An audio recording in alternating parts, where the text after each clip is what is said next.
আরজিকর হাসপাতালের ধর্ষণ কাণ্ডের ঠিক 10 মাসের মাথায় ফের নারকীয় ঘটনা ঘটল শহর কলকাতায়। অভিযোগ, সাউথ ক্যালকাটার ল কলেজের ভেতরেই এক আইনের ছাত্রীকে গণধর্ষণ করা হয়েছে।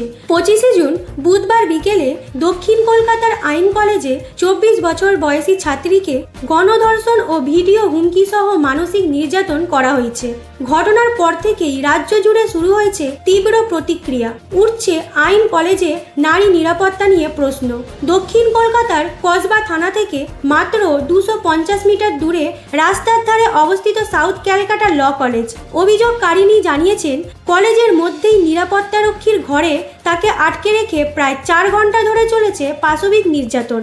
ওই সময় কলেজের সুরক্ষা কর্মীকে ঘর থেকে সরিয়ে দেওয়া হয়েছিল।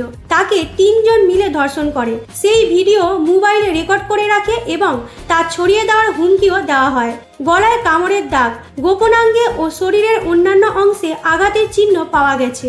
ন্যাশনাল মেডিকেল কলেজে মেডিকেল পরীক্ষা করে এই বিষয়গুলি নিশ্চিত হয়েছেন চিকিৎসকরা। পুলিশ ইতিমধ্যেই 3 জনকে গ্রেপ্তার করেছে। মনোজিৎ মিশ্র, প্রাক্তন টিএমসিপি নেতা ও কলেজের অস্থায়ী কর্মী, সঙ্গে কলেজের 2 ছাত্র প্রমিত মুখোপাধ্যায় ও জেব আহমেদ। এই ভয়াবহ ঘটনার খবর ছড়িয়ে পড়তেই কসবা থানার সামনে বিক্ষোভে ফেটে পড়ে জনতা। লাঠিচার্জ ও ধস্তাধস্তি চলে পুলিশের সঙ্গে। বিক্ষোভকারীদের দাবি, আইনের কলেজে আইন ভঙ্গকারীরা চলবে না, অবিলম্বে দোষীদের কঠোর শাস্তি দিতে হবে। কিন্তু প্রশ্ন থেকে যাচ্ছে, এত বড় অপরাধ কিভাবে ঘটলো কলেজের ক্যাম্পাসে? নিরাপত্তারক্ষী কোথায় ছিলেন? আইনের ছাত্রছাত্রীরা কি এখন নিজেরাই নিরাপদ নন? আইনের নামে যারা আইন ভাঙে তাদের বিচার চাই, দ্রুত, কঠোর ও সর্বসমক্ষে। আর যেন কোনো মেয়েকে না বলতে হয়, আমাকে রক্ষা করতে কেউ ছিল না। পরবর্তী আপডেটের জন্য চোখ রাখুন আমাদের চ্যানেল পালস পয়েন্টের দিকে।